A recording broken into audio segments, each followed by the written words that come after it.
Welcome back to the Oscar Project Podcast, the show where I discuss Oscar-nominated films year by year. I am your host, Jonathan Eaterberg, and today I'm bringing you an interview with Julia Axe and Steve Pinder, co-creators of the short film Jane Austen's period drama, which will be showing at the Tribeca Film Festival this June. Before I jump into the interview, please subscribe to the show in your podcast player so you can get all the newest episodes as soon as they are released. If you like the interview and want to hear more, please consider leaving a rating and review in Apple Podcasts or Spotify. Julia Axe and Steve Pinder have been a comedy and parody collaborators since 2019 and have worked together on several projects, including a Julie Andrews parody of Ariana Grande's Seven Rings and a Mary Poppins parody of Cardi B's Please Me. The pair join me today to talk about their latest collaboration, the short film Jane Austen's period drama, which will be showing at the Tribeca Film Festival in June. Julia and Steve, welcome to the show. Hi, thanks for having us. Yay, thanks for having us. So we'll get into the film in just a minute, but I want to start off with just asking how you two work together on projects. Are you kind of both coming up with ideas and seeing what's going to work best with the comedy? What does a normal writing session look like when you're working on a new project? There's a lot of Julia standing up and acting things out very physically. A lot of pacing. Yeah, we've learned that. Yeah, a lot of Lord help us if anyone looks through the window when we're into our office when we're working. We worked a lot on sketch comedy and a lot on parody, and usually the ideas for a sketch will come from one of us, and then we'll bring it to the other one, and and then we will expand from there together. But this being our first narrative venture as a solid writing directing duo presented some other challenges, but it was also incredibly organic, which is why we decided to become like a true package deal, I guess you could call. Yeah. But it started as the idea for a sketch. I mean, it started with the name of the film, Jane Austen's period drama, which was a funny pun to me. And then the more I thought about it, I'm like, oh, there might be something else here. And then it was really when I kept going back to Steve for story notes on this thing, and it just kind of kept snowballing into a longer form thing. And then the more I researched and the more he researched, it became clear that there actually might be something a little bit more beyond just a funny sketch. And it was sort of organic. It really just kind of snowballed. I found myself as my own writer going back to him for story notes and story notes and story notes until it just became clear. And then, he's cast me in a lot of things that he's written, and we just work so well together in that sense.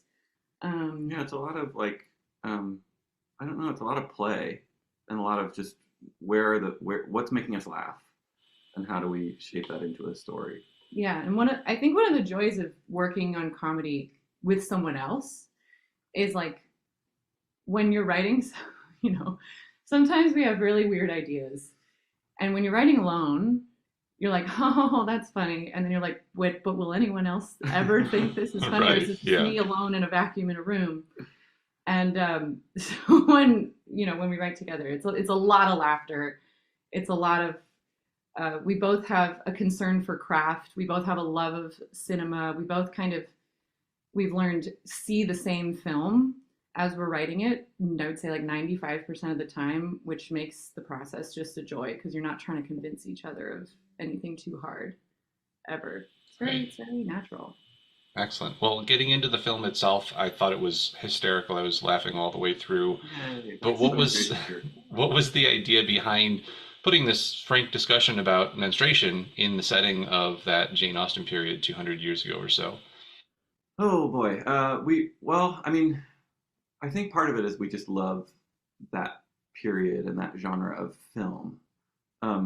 But then also in terms of the comedy, that world that's so rich with social rules and propriety, it creates a really heightened circumstance for all the characters to live in, and for them to have to talk about these very human bodily problems. Right. In a society that's built that way, it just makes everything funnier.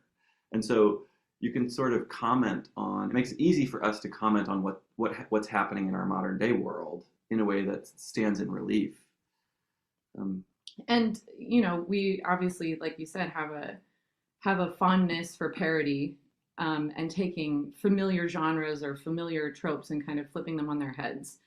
And so one of the advantages of taking a familiar world, even if people aren't Jane Austen fans, like, people know that Jane Austen films at least exist. And so once you enter into that world and do it as well as you can, there is already sort of the audience is with us and already. Sure. Yeah. So they're like, oh, this is a familiar thing. And so it allows us to kind of play even in an even edgier way and push the boundaries even further, because, from the first shot to the first scene to the costumes to the everything, it just, people are already like, oh, I already know the world that we're playing in. A lot and of so built-in expectations. Yeah, even if they've never seen those films, they're familiar with it. They've seen the trailers, they've seen the posters and all that. We clearly love like British humor and British storytelling. Like we did all the Julie Andrews stuff. I mean, there's something, my mom is British, and there's just something in British humor and British language that makes everything feel, I don't know, rich and also funny. And it, especially at this time, there's such a proper way of speaking that if you have a character who's bound to a proper style of speech and then they have to say something silly, again, you get this wonderful contrast. And you were mentioning it, and you were talking about the modern day. I feel like this subject has been getting more attention in film recently. We had the short film Period End of Sentence, I think won an Academy Award a couple of years back. Obviously, Turning Red was a big thing a couple of years ago in the animated space. What made you feel like this was kind of the right time and place to make this film about this subject in this way? It's funny. I do think there is something sort of, I don't know what the word is, like magical or innate, perhaps, because I had this idea, I had the nugget of this idea back in 2019, which, like, if you kind of trace it back, is about the same time that probably a lot of the people who have made those films also were thinking about this stuff. So there is something, I don't know, kind of in the air, in the zeitgeist, and it was never really a conscious decision on our part, like, oh, this is a relevant topic that we're going to make a film about because it's relevant. People are talking about it. It really just mattered to us. And I do think, I mean, if I think back on the process when we were deciding where to throw our creative energy, or at least for me, I won't speak for you, Steve, it did, I don't know, there might have been just some instinctual thing that there is this swell in our world right now where people are starting to crack open the taboos and say, hey, this is actually really important to destigmatize and be able to talk about comfortably, because we're finally starting to be able to look at how many people are actually kind of hurt by the shame surrounding this topic. Right. So I don't know. There was something in the zeitgeist, and we just felt it too, and wanted to contribute. We hope this film, in our own way, contributes to the growing conversation around this and contributes to making people more comfortable and open to talking about menstruation. For sure. I definitely think it will. And I think coming at it from the comedy side is always helpful because, you're allowing people to laugh about it, but at the same time still opening that serious conversation up and hopefully having more impact that way as well. Obviously, as a male viewer, I can't directly relate to the female characters in the film, but I did relate to the two main male characters. Mr. Dickley, he's obviously confused, has no idea what's going on, and that's where a lot of the comedy comes from. And then the father, who kind of knows what's up, but doesn't really want to be a part of it. So did you create those characters specifically to kind of make those different male points of view, or is that something that kind of grew organically during the filming and the creative process? Like, yes, both, I suppose. We were, one of the advantages of being a duo is like, and also being like female identifying and male identifying, is that we had a lot of conversations about, how to write the male characters, because we did try to make a film about menstruation that is about all of us. We're all involved. And we did, Jonathan, we wanted you to see yourself in the film. And right. I had like uncles and male cousins be like, wow, that was like so funny. And like, oh, I think, even some of my more uptight family members who have seen the film, male family members, were chuckling throughout the whole thing. And I think it's because we kind of tried to treat those male characters with a lot of compassion and sensitivity, and like, it's okay. Like, I mean, to be perfectly candid, Jonathan, I learned a lot about my own body that I never was taught in researching this film. So, and Steve was a big proponent of that as well. Yeah, just like, yeah. I think we wanted everybody to feel like they have a place in this world and in this story. And again, we're making a movie that is about sort of trying to release us from some of the shame. Like, why would we pile more shame on male characters? You know what I mean? So right. I think that's, definitely was a very conscious goal. Became a conscious goal at some point in the process. Mm-hmm. Makes sense. You talked a little bit about this earlier. Obviously, this was, you said, more of your narrative structure, a little bit longer, more involved project than some of the music video parodies and things you've done in the past. What other challenges did you face making this beyond just it being a little bit of a bigger production than you may have worked on previously? Oh my gosh, so many things. So many things, Jonathan. Where do we start? Location? No, location was a big challenge. Yeah, I mean, we did want to, we've made a lot of our sketches and parodies in a very delightfully scrappy way. So first of all, just like doing a bigger production, we wanted to grow, we wanted to evolve. We definitely had a scrappy version of this where, like, we could do it in a bedroom if we had to. Dress the walls ourselves. Listen, I've turned Steve's apartment into Hogwarts before on like $200. So it's not like we were super intimidated, but just, on principle, we wanted to grow beyond that. And we also thought the comedy would land better if we were able to like really try to make it look like a bigger budget Jane Austen film from the late 90s or the early aughts with those like, lush hills and interiors and right. stuff like that. Yeah, I think we really wanted to make something that felt like a world to invite the audience into, and less just like joke. You know what I mean? We really wanted to build a world, and to do that, I feel like we had to face this beast of a challenge, which is like, how do you produce a period movie? I mean, like era movie with very little money. Yeah. How do you create that when we're living in Los Angeles in like dusty July? Yeah, that was a challenge. And I would also say in the writing of it, we did have to adjust how we approached the story, because coming from sketch and parody, like, we're very joke oriented. And we had drafts of the script that were just like joke. And obviously there are still a lot of jokes. Right. Yeah. But, something Steve and I both talked about with each other to make sure we kind of stayed the course was, what matters more than the jokes is the heart of the film. And our favorite comedic, films all have at their core like a lot of heart and have something more than just joke. So we had multiple different endings of the short that we had talked about that were kind of more sketchy. And in the end, we just decided, that was to lean into the heart of the characters that we had established. And we had an incredible cast who just brought it and like brought the drama of what we had written, as opposed to, kind of playing it for jokes. Right. Yeah, I think our two biggest, I'm now hearing you talk about cast. I think our two biggest challenges were location, like figuring out how we were going to, because we didn't feel like we could afford to go to England to shoot this thing, so we had to figure that out.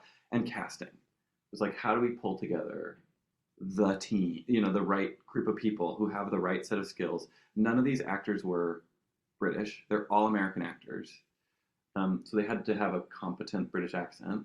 Yeah, and Steve's mom, as we said before, is English, so we like have someone very close to the production whose standards we must live up to for the sake of Steve's relationship with his mother. Yeah. So yeah, it was like slight adjustments like that. When we were looking for actors to work with, we really kind of tried to focus on more dramatic people with more theater experience, who came from a dramatic background, who didn't necessarily come from the sketch comedy world or come from the improv world or stand-up comedy or anything like that. Yeah, and I think you're talking about finding the heart. I think that really did land really well. Even just thinking back on it now, I can see all of the main characters. I can see their motivations. Their even in the 12, 13 minutes, whatever it is, you do a good job of developing those characters, so you know exactly who they are. Wow, thank you. Now, I also saw that you are planning on making this into a feature film at some point, possibly. What do you think we might be able to expect in that longer version of this story that we don't get to see in the short version? Beyond more character development, of course. Yes, more character development, but also more characters. Yeah. It is certainly a Jane Austen romance at its heart. I mean, it's a Jane Austen. It's kind of a maybe a bonkers Jane Austen rom-com. Yeah. Yeah. Is the best way to put it. It goes much harder than the short. The heart is maintained. The romance is really at the core. We tackle a few more issues, women's health and women's reproductive issues that are very true and real. Sure. So it's not just like she got her period, for 110 pages. We have a lot more fun. What else? That's all I got. A lot more silly names. Oh yeah, a lot more names. A lot more characters means a lot more names. Yeah. That I'm sure that's been some good brainstorming sessions just coming up with those names. We have such a long list that we've just kept, and every time we need to do something in the feature script, we just go back to our list of utterly ridiculous and names. I just came back from the UK. I was there for a short trip, and I was with my dad and my partner and his mom, and we drove out toward the Cotswolds. So I had like a 2-hour car drive where I was just looking at a map because I didn't have service. And just looking at all the names, I ended up like screenshotting all these names on the map and just sending them to Julia because I'm like, we don't have to change any of these. It's like Woodbury and it's like hardwood. Yeah, and like Fartswald. And like, you know how people come back from vacations and they're like, oh, look at my slideshow of all the pictures of my family and, right, yeah. And stuff. And no, Steve we just sat there for like 25 minutes while he scrolled through the screenshots of the maps of the very silly town names throughout the English countryside. We're like, I don't think we need to change any of these. Yeah. That's awesome. Now I have a couple of questions not specifically related to this film, but before I move on to those, is there anything else you want to touch on about Jane Austen's period drama? I would say a question we've been getting about the film is, do I need to be a fan of Jane Austen to enjoy it? And maybe you can answer this better than we can, Jonathan, but we would say a resounding no. You just need to know that Jane Austen films exist somewhere. That's about it. And you have to have an affinity for some juvenile humor. Yeah, you have to be like, or maybe fart jokes are your thing. Maybe this is your thing. I don't know. Yeah, no, I think I can't call myself a Jane Austen fan, but I've certainly read some Jane Austen and seen some of the films, but this definitely was a great fun. Thank you. Now, this might be the hardest question I ask, but if you had to pick your top 3 films of all time, what would they be? Oh God. Okay. Well, okay. I've been two I've been doing back to back whenever someone asks me this because I just think they're an interesting contrast. Ang Lee's Sense and Sensibility with Emma Thompson. Okay. Which you read, which I love. It's so lush and quiet and still and beautiful. And then Yorgos Lanthimos' The Lobster. Okay. Yeah, I don't know why those two, but I just feel like those are at the extremes of my interests and my taste.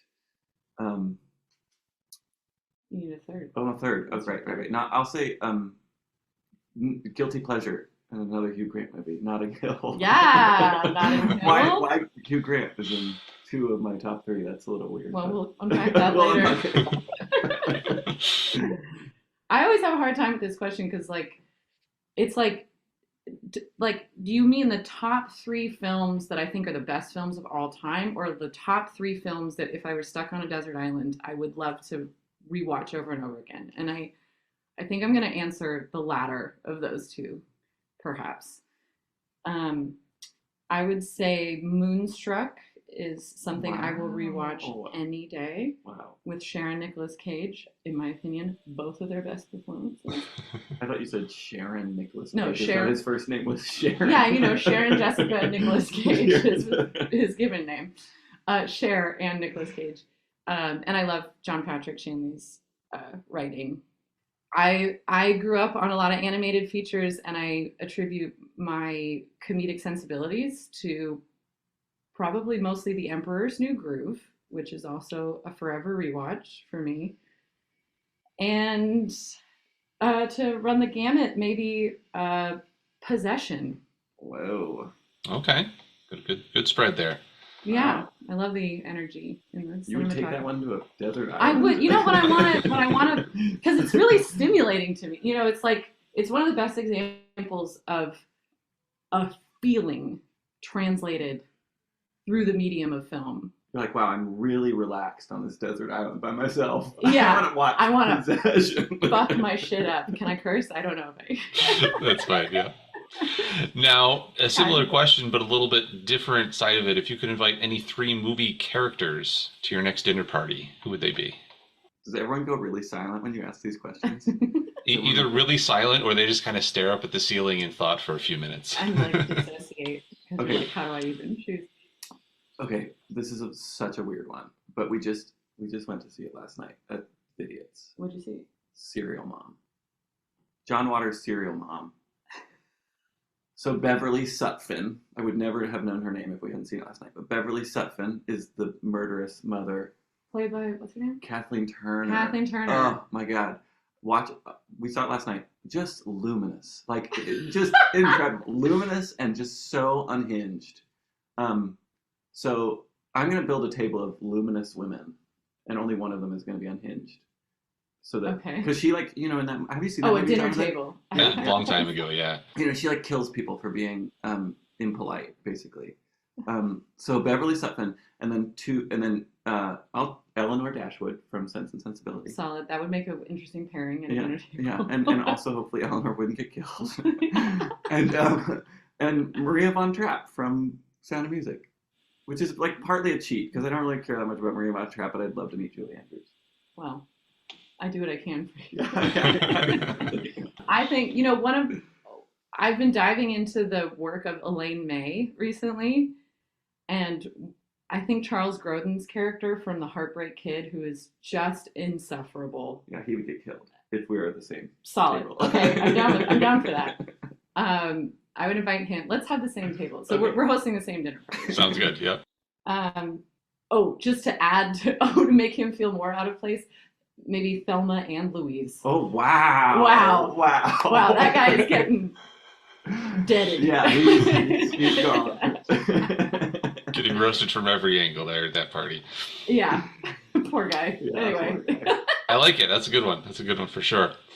Now, I'm often interviewing authors on the podcast as well. Do you guys have any books that you've read recently or not recently that you could recommend? Don't have to be about movies and could be fiction or nonfiction, whatever you've got. You want to start? Steve is the reader. I absolutely don't want to start. I have a stack of books that Steve has, a veritable stack of books on my nightstand that Steve is like, you should really read this. You should really read this. You should really. I'm like, yeah. Anyway, I have not read them. It's not very kind of me. I guess one that you did recommend that has become a great source of comfort and inspiration to me has been David Lynch's Catching the Big Fish, which is just a collection, very short. I love a short little single page things. And I just think he's so, he talks about his process. He talks about little anecdotes from his time and his work and like the things that he learned.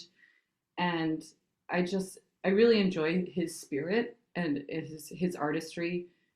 And, when we were even making this film and even when we were writing the feature script, when I would get discouraged, I would go back to that book and just read another page and I would feel really invigorated about the creative process. Oh, yeah, and I just read this, I don't know, man. How are you going to choose? This man reads. I don't read that. I listen a lot and I read a little. I read some, but I do, yeah. You ingest. I love it, and I love a self-help book. I love a self-help book. they really like keep me going. I Steve think. really be helping himself And I got a lot all of, the time. and I got a lot of, like shit just to like shove down there in the corner and get away from, so it's like the self-help book just keeps me on the better side of things. Yeah, that sounds healthy. So I just listened to this book called The Big Leap by a guy named Gay Hendricks, and it's a little confounding. It's like totally reorienting. The thesis of the book like totally reorients your point of view on your own suffering and why you're suffering in a really positive, lovely way. And so I think it's an incredible read. It's one I will probably listen to again just to like try to internalize more of it. Excellent. Well, I will be sure to put some links to those if people want to check those out, so they'll see those in the show notes. And last thing before we wrap things up, I mentioned at the beginning the film is showing at Tribeca in June. I'm sure it's going to get a great reception there, lots of laughs. But any other projects other than the feature version that you've got lined up, and also where can people follow you on social media to keep up on those? We have too many ideas, Jonathan, for our own brains and the rules and physics of reality to keep up with. So we have a short list of ideas that we have treatments for that we are so itching to develop beyond. We have the feature version of Jane Austen's period drama that is pretty ready to go, and we're starting to kind of meet with people to try to build momentum for that. And I kind of don't want to. I feel like if we talk about things that aren't ready to be talked about, we kind of like jinx them. So, but if you want to keep up with us, we're both on Instagram. I am at Jaxicle. Like popsicle or testicle, but Jaxicle, Jaksicle. You can also see some of our sketch and parody stuff on my YouTube page, youtube.com/JuliaAx. And I am at Steve C. Pinder on Instagram, and that is all. And the film has its own handle at Jane Austen's period drama. It's a very long name, and it's just is what it is. Wonderful. No, that's perfect. That tells people exactly what it is. So I will make sure to put links to all those in the show notes as well. Awesome. So Julia, Steve, thank you so much for the time today. Really appreciated you guys coming on, talking about the film, and look forward to seeing more from you guys in the future. Thank you so much, Jonathan. Thanks for the fun questions. You bet. Thank you again to my guests today, Julia Ax and Steve Pinder. Their short film, Jane Austen's period drama, is playing at Tribeca in June. So if you're in New York, be sure to check it out at the AMC on 19th Street East on June 7th at 9:15 p.m., June 10th at 8:45 p.m., or June 16th at 9:15 p.m., or at Village East by Angelica on June 10th at 8:45 p.m. I'll link to the film's page on the Tribeca site in the show notes, along with links to the movies and books mentioned throughout the interview. The Oscar Project podcast is written and produced by me, Jonathan Eaterberg, with editing assistance from Joshua Eaterberg. Please come back for my next episode where I will be speaking with Courtney Dixon about her film, Depression is a Beast. Until then, I hope to see you at the movies.